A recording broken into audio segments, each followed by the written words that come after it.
Sorry about the delay. We are on 76b, 3. Ayin Vav Amud Beis, all the way on the bottom. Right after the Mishnah. The Mishnah is speaking about two courtyards, which have a wall between the two courtyards. So let's go. And the Mishnah told us initially that if you have two courtyards, and then you have a wall, a full-fledged wall, a wall that is 4 tvachim wide and 10 tvachim high, then it's an area where people on both sides are not supposed to be bringing things onto that wall because that wall is a separate place. But if they both want, they're allowed to go on top of that wall and use the top of that wall. But they can't go and bring things down to the sides of the wall. They can't go from the wall back into their courtyard. Okay, fine. So it says the Gemara, Eimbo arba mahu. What is the halacha if that wall between the two courtyards is less than 4 tvachim wide, right? So it's a narrow wall. It's a very narrow wall. What is the halacha about that space in between the walls? So we have two opinions. Amar Rav, Avir shtei rishuyos sholetes bo. Rav says that the airspace of both domains is on top of that wall, and therefore lo yazis bo afilum lo nima. Therefore, you cannot even move something, even the fullness of a hair. What that means is as follows. Again, you have two courtyards and you have this wall in between. It's a narrow wall. So if it's a wide wall, then we treat it like a third space. In other words, courtyard, and then you have a wall over here. This wall over here is seen as its own space, and therefore if they both go up, they're allowed to go and do what they want on top of that wall. But when it's very narrow, then it's kind of subsumed into both courtyards, and therefore we know we're not allowed to carry from courtyard 1 to courtyard B, from courtyard B to courtyard A, right? That's not allowed. This wall, because it's so narrow, is treated as like a mixed space of both of them, and therefore if you were to take something, if you were to go on top of the top of this wall and move something even a little bit, it'd be like you're possibly moving something from courtyard A to courtyard B, and therefore when it's a narrow wall, we don't allow any movement on top of that wall. Make sense? Great. It's logical. Okay. Rabbi Yochanan disagrees. He says, no. Well, what's the source? What do you mean what's the source? It's logic. Oh, come on.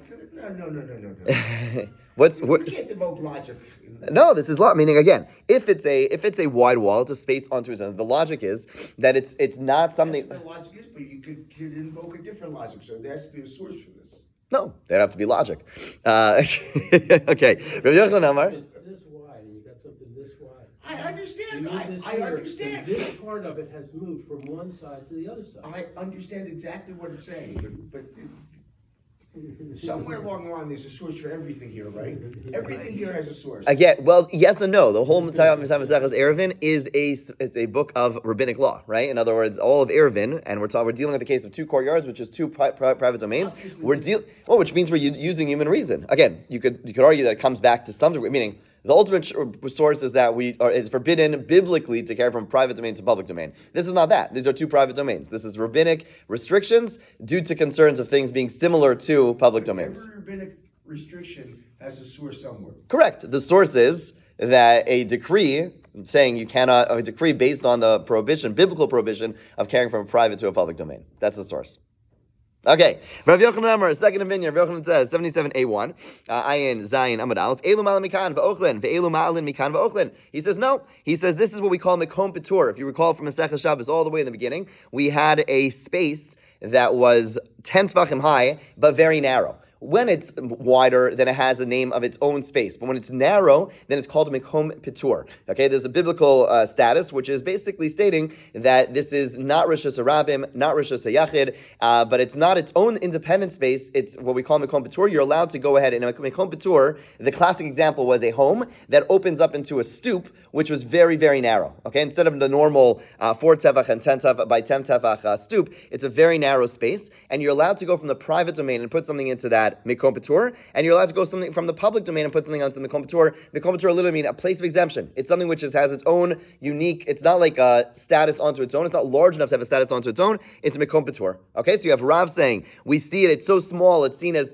kind of both domains kind of rule over it, and you have Rabbi Yochanan saying that no, it's Mekom Petur, and therefore you're allowed to take things from this courtyard and bring it onto that wall, and from this courtyard and bring it onto the wall. Okay, but now the Gemara is going to ask a question. It's not, we learned in our Mishnah, Elu Olin Mikan va'Ochlin, Velu Olin Mikan va'Ochlin. Our Mishnah, which was talking about a wall which was 10 tefachim high and 4 wide, it says that they're allowed to go on top of the wall and eat on top of the wall. Okay, both sides allowed to go eat on top of the wall. Now, at this point, the Gemara does not realize, I guess you could say, that Rav Yochanan said his halacha specifically when it's something which is less than 4 tvachim wide. At this point, the Gemara is assuming Rav Yochanan would say his halacha not only when it's narrow, but even when it's wider. Okay, even when it's wider, and therefore there's now a bit of a contradiction, because Rav Yochanan said they are allowed to actually take things from their courtyard and bring it up onto that wall. The Mishnah said you can't take things from your court and bring it up to the wall. You could only eat on top of that wall. So the Gemara, right, and the Gemara says, Olin in, malin lo. You're allowed to go up and eat food that's already on the wall, but you're not allowed to bring food up onto the wall. Rav Yochanan said, in regards to the wall that we're talking about, you're allowed to take things, if I'm in Chatzar, I'm allowed to take things from my courtyard and bring it up onto that wall. Right? So that's a contradiction. So the Gemara says no. Hachnikam. This is what the Mishnah is saying. Yeshbo arba al arba, olin in, malin lo. If the area on top of the wall has an area of 4 tzvachim by 4 tzvachim, and therefore it is what we'll call it's like a karmelis, it's like a rishus onto its own, then they're allowed to go up on top and eat food that's already on the wall, but you cannot bring items from the courtyard and bring it onto the wall because it is a domain onto its own, and you're not allowed to bring from one private domain to another private domain. Right? Even if you treat the top of the courtyard as a full-fledged private domain because it's 10 tzvachim high and 4 tzvachim wide, but you can't bring something from one private domain to another. Okay? Aimbo arba al arba, but if it has less than 4 tzvachim, it's less than 4 tzvachim wide, malin nami. You are allowed to bring food up because, again, then it's mekom pitur, and you're allowed to bring things from private domain to a mekom pitur. And now the Gemara points out, Rav Yochanan litameh, this is consistent with Rav Yochanan's ruling elsewhere. Dechi asa Rav Dimi, Rav Yochanan, Rav Dimi came from Eretz Yisrael to Bavel. Okay, there was this mass migration of rabbis, sages, going from Israel to Bavel as the center of learning changed and shifted from Israel to Bavel. And Rav Dimi repeats something from the name of Rav Yochanan, who said, Makom she'em ba'arba al-arba, a space which has less than 4 tzvachim by 4 tzvachim, mutter livnei rishus rabim, livnei rishus yachid, lechatif alav. It's permissible for people who are coming either from rishus rabim or coming from rishus yachid to adjust their loads on it. So again, if you have a situation where you have like a full-fledged courtyard on one side, and you have a public domain on the other side. So there's private domain, public domain, and you have this wall which is 10 high and 4 wide. People in the private domain are allowed to put their things on it and pick it back up. They're allowed to put it on the wall and move it back on. People in the public domain are also allowed to do the same thing. Why? Because it has its own unique status of being a mekom pitur, which is a place which is permissible for people on both sides to use. However, let's pause over here for a second. And this is exactly what Rav Yochanan is saying, that people from each courtyard, just like, so if from a private domain you're allowed to go and put something on a mekom pitur, and from a public domain you're allowed to go and put something on a mekom pitur, so certainly in our case of the courtyards, where they're both private domains, you're allowed to go from this private domain and put things onto the wall, from this private domain and put it on the wall. No problem, right? And the statement adds, as long as they don't transfer things. In other words, technically, if let's say, here's a perfect example. Sorry if people are watching, sorry, and we'll get that later maybe. But this is the wall between this is my private domain, this is the public domain, right? Off the table is the public domain. So I have something, I'm allowed to put it on this tissue box, right? And I'm allowed to take it off. And someone on the public domain who is, on the adjoining, right? It's right by the edge. They're allowed to go and put something on this tissue box and take it off, right? Now, technically, if they put something, if they want to transfer something to me, if they were to just give it to me over here, then that would be bringing something from public domain to private domain, asur daraisa. But if they were to put it over here and I were to pick it up, really it's allowed. Really, there'd be no issue. But the Rav Yochanan adds, technically it's allowed, but it doesn't look good. Basically, it's going to be confusing, and people are going to say, in as much as you could do this transfer, you're going to be able to do this transfer, that's a problem. So again, technically it's allowed, but we don't allow it, it doesn't look good. Fine, that's just the end of the brayso. So the point is, that Rav Yochanan is of the opinion, right, that a mekom pitur, something which is less than 4 by 10, then it's a mekom pitur, and therefore, since you're allowed to go from private domain to the mekom pitur, or public domain to public mekom pitur, certainly you're allowed to go from each chatzar to the mekom pitur. Ask the Gemara now. Now the Gemara turns the tables. V'Rav leislid Rav Dimi. Why does Rav doesn't hold to this halacha that there's something called a mekom pitur? What's the issue? So what's going on over here? So he says something fascinating. He says, Ibir shuyos doraisa. If in the case of my tissue box case, private domain and public domain, which is biblical cases, the outside of this table over here is a full-fledged public domain, and here is a full-fledged private domain. Hachinami. We would agree with Rav Dimi that I'm allowed to put things onto the tissue box, i.e., the mekom pitur. No problem. Hacha b'mayaskinan. What are we talking about? B'shuyas d'Rabbanan. We're talking about a case of 2 courtyards and transfer between the 2 courtyards. Is that biblical? No, it's rabbinic. Again, each courtyard is a private domain. Biblically, I'd be allowed to go ahead and transfer something from one private domain to another. The rabbis came along and said, if you transfer from one courtyard to another, you're going to transfer from one private domain to a public domain. So sometimes what do they do? Sometimes the sages went ahead and they acted more stringently more stringently when it came to a rabbinic law than by a biblical law. Why would they do so? They would do so because they recognize that people don't take them so seriously, right? If you say, people ask them, I want to know, is this biblically forbidden or rabbinically forbidden? They're both asur. Which one is it, right? Because if it's rabbinically forbidden, I'm not going to be so careful, right? So rabbis realize that, and especially in scenarios where it could get confusing, especially in areas where there's perhaps more of an incentive to go ahead and do so, you find a number of places that asu chachamim siyag l'divrim, yotzim mishal Torah, the chachamim were more stringent by rabbinic law, recognizing humans don't, and basically say, oh, if it came directly from God, it's good. God says in the Torah, you empower the sages to go ahead and enact legislation. I didn't hear that, right? That part I'm not so whatever. So, but therefore they were more stringent. Realism Makom Patur, and so as again, Rav says if it's a public domain, private domain in this Makom Patur, 100%, you're allowed to take something from here and put it on the tissue box. From there, put it on the tissue box, no problem. But now that we're dealing with two places which are both the only prohibitions over here are rabbinic, we have to be more stringent. And Rav would say you can't bring something from the courtyard onto this top, and from this courtyard into the top, because even though biblically it's technically it should be allowed, but since we're dealing with rabbinic issues, we're going to be even more stringent and say you can't do so. Okay, good. Says the Gemara further, 7782. Amar Rava, Amar Rav Huna, Amar Rav Nachman. Okay, we have a statement. Now we're talking about different possible walls. Kosel shebein shtei chatzeros. You have to have a wall between two courtyards. Tzido echad gavoa asar tvachim, v'tzido echad shavel aretz. On one side, the wall is 10 tvachim high, and the other side, it is level with the ground, right? So you have a little picture of that over here below. You see that? Basically, I mean, think about think about the shoals issue, like sort of like the shoals mechitza, right? Not every wall of 10 tvachim is going to be equal on both sides. Right? Sometimes it's going to be, on one side it's going to be more elevated, right? On our shul, the women's section is elevated, right? And therefore the 10 tvachim is not 10 tvachim on the women's side, but it's 10 tvachim on the men's side. So here it's a little bit different. It's like the women's side is all the way up to the wall, and on the men's side it's below, right? So you have this wall, it does serve as partition. The question though is, as we'll see, until now we said that if it's a wall just standing between two even level places, no one's allowed to use that wall. But over here, one side is going to be much more flush with that wall, and one side is not. So what's the halacha in that case? So again, kosel shebein shtei chatzeros, a wall between two courtyards. Tzido echad gavoa asar tvachim. On one side, it's 10 tvachim high. V'tzido echad shavel aretz. The other side, it's level with the ground. Nostin osno lezesh shavel aretz. In that case, we allow the people. In my analogy over here is the women's section is allowed to use that wall. It allows to use that wall because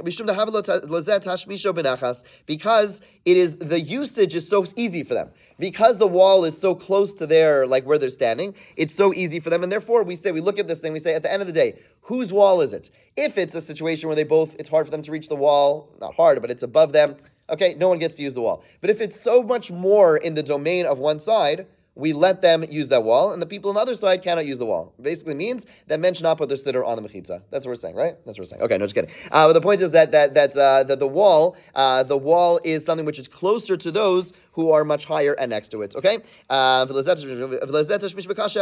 and so for the residents of the lower chatzar, the use is difficult. Any situation where you have a wall in between two courtyards, one of them can use it easily, one of them can use it only with difficulty. We give it to those who have the chatzar, for the chatzar which has an ease of use. Okay, now we have another similar case. We'll have to explain why we have two similar cases. Amar Rav Shizbi, Amar Rav Nachman. Charid shebein shtei chatzeros. Let's say you have a ditch between two courtyards. Okay, so again, now you have two courtyards again, and you have this wall, this partition, but instead of being a wall, this time it's a ditch. A ditch also serves as a partition, right? We've seen that over and over again, right? You could have anything which is going to be those same dimensions of 10 by 4 is going to serve as a partition, whether it's going up or whether it's going down. So in total, we've been talking about walls, but also you have a ditch that's also going to serve as something which separates the two things. So tzido echad amok asara, if one of its sides is 10 tvachim deep, v'tzido echad shavel aretz, and on the other side, it's actually level with the ground, right? Same type of case. Here, the lower one is going to have a much easier use of this ditch, right? The people on the top, for them to use, they have to all bend all the way down. The people on the bottom, the ditch is more or less level with them, okay? Even if it's not fully level, but the point is, right, you see that picture over there, right? The people on the bottom courtyard have ease of use of this ditch. Okay, so we give it, the use of the ditch, to those whose side of the ditch is level with the ground. Because again, the people who are on the lower chatzar, they can use it with ease. The people on the upper chatzar, they could only use it with difficulty, etc. Now, as you'll see if you notice the pictures are actually they don't have pictures of it being flush right? Even though the terminology the Gemara uses is that in the case number 1, it's the 10 tefach wall is flush with the top, and case number 2, it's flush with the bottom. The Rishonim points out that even if it's not flush, even if it's like an inch or two, it's still easier. Meaning, at the end of the day, let's say that we have the ditch case, right? So the people in the lower courtyard, let's say it's not exactly flush with them; it's an inch or two lower. So again, who has the ease of use? The people in the bottom courtyard who have to bend down just a tiny bit to use this ditch, or the people in the top courtyard have to bend all the way down and kind of like someone hold their feet or whatever. Whatever. Fine. Basically, like lean over all the way. Obviously, it's still the people on the bottom. So even if it's not flush, the same halacha would be true. Okay, but now the Gemara is going to ask, why do you need both cases? At the end of the day, both cases are more or less the same. Why do you need both cases? With Shrichim, we need both rulings. Why? Diashmin and Kosel, how we just had the case of a wall and not the case of the ditch. Bishom. Because people regularly use elevated spaces, right? In other words, whenever you have an elevated space, people are going to use it, right? Again, going back to the Shul's Mechitza, it's a great example because whenever there's an elevated space, people like putting things down in elevated spaces, right? People are always putting their sitters down, their stuff down, their tissues down, fine. But when it comes to ditches, people don't use ditches as much, right? That's so hard to be able to bend down, this and that. It's not used as much. Aim a low. Maybe in that case, we would say that no one gets to use the ditch, because it's a lower space and it's not something which is so easily used. When it's a higher thing which is easily used, we say, okay, there people use it. But a lower thing, it's hard for people to bend over. People don't use it. It's not like as simple just to put something in, take it out. Maybe there we would say that no one gets to use the ditch. And had we just had the ruling of the ditch, we'd say there, mishum tlo be'isa tashmishta.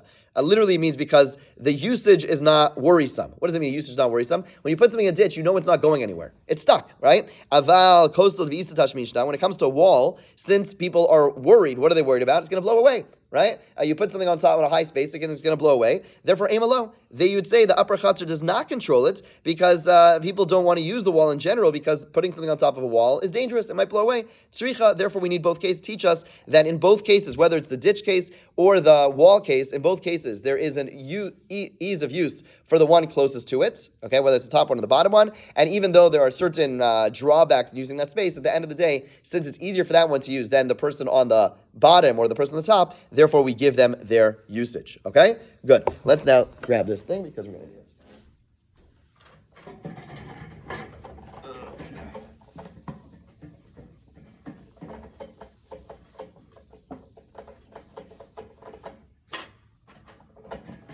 In a minute. Okay, Balamato. The Mishnah said, the Brisa, says that lets you have a case where there's a wall of 10 tefachim. Now we're going back to the classic case. 2 courtyards on either side, and you have a wall in between. And Balamato, a person wants to reduce the height of the wall to under 10 tefachim. Okay? So basically you have a wall on both sides, and on one side, a person is going to reduce the height. Okay? So mutter lishtamesh, im yesh b'miyuta arba, if the length of the reduced section is at least 4 tefachim, mutter lishtamesh b'chal hakosel kulo, then you're allowed to use the entire wall. If im lav, ein mishtamish ela keneged amiyut. But if it's less than 4, then you're only allowed to use the part which is opposite the reduction. Okay? So let's start with the case. So basically this is the view. There's a courtyard. This is actually the wall. Okay? We'll try to use this as the wall. So this is an actual wall. There is my courtyard over here. There's my neighbor's courtyard over here. And let's say I go ahead, and this is 10 tefachim high. Okay? Let's pretend 10 tefachim high. And I go ahead and I make a stool, right? I have some stones or whatever. And now by doing so, it is no longer, this is 10, right? But now it's going to be, because I took this off, right? So now it's only 8, right? Now it's only 8 tefachim high, right? Because at the end of the day, I've lowered the height by making the step stool because now it's no longer a 10 tefach wall. You with me? Perfect? Okay, so the Gemara asks, I don't understand. Manavshach, I ahani mi'uta, if the reduction is good, okay, meaning at the end of the day, though, this becomes a stepping stool, which means that it's going to be like we'll call it like a portal. It's like a door. But kula kos l'shtamish, I'm able to now, once it's much shorter than 10 tefachim, what's the reason I can't have a 10 tefach wall? Is because 10 tefach wall, it's not as easy to use. But now they made a step stool. Okay, it's not huge, right? It's pretty small actually. But the point is now they made a step stool. Now it's like really easy for me to use. So who cares the fact that I haven't lowered it across the whole thing? But once I have a legitimate step stool, that should be enough. Now the whole wall should now. What did the Mishnah say? The Mishnah said, the Brisa said, if it's 4 tefachim wide, then the whole wall is seen as what's it called? So then the whole wall is seen as a then I'm allowed to use the whole wall. But if it's narrower than 4 tefachim, then I'm only allowed to use the part that's parallel to that. Why? As long as I can step on this thing, then I should be able to use the entire wall. Right? Because what's the difference between 4 tefachim or not? Why when it's 4 tefachim is it okay? It doesn't cover the whole wall. The reason is because now, once I'm standing on there, I'm able to go and use the whole entire wall, even the part that's not opposite the stone. right? So why is the Brisa saying if it's 4 tzvachim wide, then I'm allowed to use the whole top of the wall? But if it's less than 4 tzvachim wide, I can only use less than it. How does that make any sense? So again, if the reduction succeeds in creating like a form of a doorway, meaning like allowing me to use the entire thing, then I should be allowed to use the entire wall. If it doesn't help, then I shouldn't be allowed to use the portion even opposite the reduction. If it's meaningless, if it's so small that it doesn't do anything, why does the Brisa say that I'm allowed to use the area opposite the reduction? So Ravina says, no, you're misunderstanding the case. This is not the case. It is not a case where I added a step stool. Okay? Rather, what happened is that what I did is that this is a brick wall, and I took out a row of bricks over here. Meaning, over here, if there would be a step stool, okay, we'll come back to the step stool. The point is I take out a row of bricks, and what's happening is as follows. So if it's 4 tzvachim wide, this is a full-fledged usage. I could use it, and therefore this allows me, we could, by extension, I could use the entire thing because now it has a full-fledged legitimate usage. If it's going to be smaller than this, it's not, I can only use this area, but it's not like something which would, let me say better. If it's 4 tzvachim wide, then now what I could do is I could go ahead, this is too high, but I could go ahead, I could climb into this thing, this is a little weird, okay? I could climb into this thing, and now it's like, this is a space onto its own, and therefore I could go ahead and use the whole entire top of the wall, okay? Now keep in mind, there's still bricks on the other side of this. This is only one layer that I took care of. There's still bricks behind this, okay? Because we didn't break down the whole thing, it's only one person on one side that's able to use it. So if it's 4 tzvachim, this area is 4 tzvachim, and now I have like a space I could stand on over here. Okay, so then I'm allowed to use the whole top of the roof because 4 tzvachim, I can now stand here and use the whole thing. If it's less than 4 tzvachim, I can't stand here, right? So all I could use is the area which is up, which is, if it's smaller than 4 tzvachim, I could just use this area, but it's not going to be like a stepping stool for me to now use the entire top of the thing, and therefore I'm only allowed to use that small part, and that's what he meant, and that's not the Gemara. Okay, have a great day.